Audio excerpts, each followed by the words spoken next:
de maître. On était habitué de voir des nouveaux étudiants débarquer chez nous. Mais un beau jour, c'est une fille qui est arrivée ici avec le prof.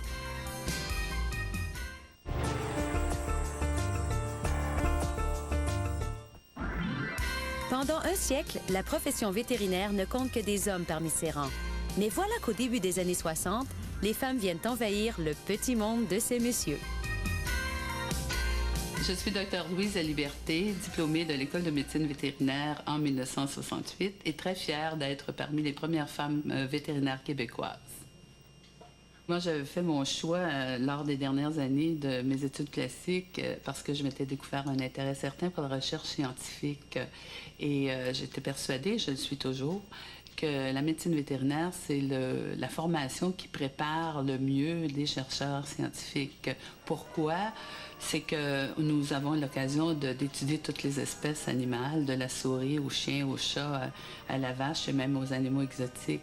Donc, c'est dans cet esprit que j'ai choisi la médecine vétérinaire. Et quand j'ai fait ma demande d'admission, bien sûr, il y a beaucoup de gens autour de moi qui avaient été étonnés parce que à l'époque, c'était pas évident. Nous étions parmi les premières femmes vétérinaires admises. Mais j'étais très, très, très décidée et donc je suis allée rencontrer le directeur des études et je me souviendrai toujours qu'il m'avait dit, un bon père de famille, parce que je n'avais fait qu'un choix de profession, il m'avait dit, vous seriez peut-être mieux d'avoir un deuxième choix pour être admise à l'Université de Montréal. Ah, je dis, non, pas question, c'est la médecine vétérinaire. Et après, j'avais été voir le secrétaire de la faculté qui m'avait prévenu que les étudiants de pré-vétérinaire, parce qu'à l'époque, il y avait une pré-vétérinaire pour les étudiants qui venaient du collège scientifique, des cours scientifiques, et les étudiants de collège classique entraient en première année. Alors moi, j'avais demandé d'être admise en première année. Et il m'avait dit, vous savez, les étudiants de pré-vétérinaire sont très forts, il n'y aura peut-être pas beaucoup de place en première. Oh, pas de problème, je ferai ma pré-vétérinaire. Et là, un autre argument est sorti pour me prévenir. Il m'avait dit, mais vous savez, à dossier égal, nous allons choisir le garçon. On avait, il existe toujours encore des cours qu'on appelle des visites ambulatoires. Donc, on accompagne un professeur et on va dans les fermes soigner les vaches sur place. Mais il y avait une consoeur un peu plus jeune qui m'a raconté cette anecdote que je trouve savoureuse. Elle était plutôt petite et déguisée avec nos sarraux et tout ça. C'est pas évident d'être une fille ou un garçon. Et l'éleveur lui avait dit, le fermier avait dit au professeur, mais vous les prenez de plus en plus jeunes, vos étudiants en médecine vétérinaire? Alors le professeur a dit, comment ça? Ben, celui-là, il n'y a même pas de barbe. Elle en a toujours pas.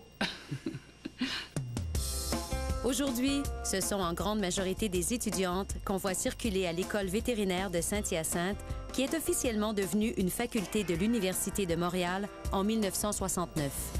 Les années 60 et 70 marquent aussi l'arrivée d'une nouvelle clientèle, plus petite, mais de plus en plus présente. L'enseignement dans le domaine des animaux de compagnie s'est amplifié à partir de la fin des années 60 et surtout dans les années 70. En 1965, seulement 2 de nos diplômés allaient dans ce domaine-là, alors qu'à cette époque-là, le nombre s'est mis à se multiplier largement.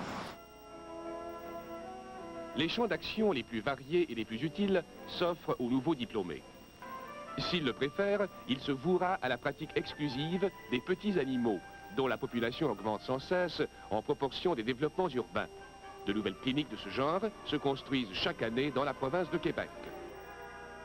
Donc, les infrastructures pour assurer cet enseignement-là devenaient nécessaires. On a vu que les infrastructures pour les grands animaux étaient en place, mais celles qui nous aidaient à faire la formation dans le domaine des chiens et des chats étaient vraiment déficientes. Et ce n'est qu'en 1974 que nous avons construit la clinique des petits animaux. C'est donc un peu ta pince.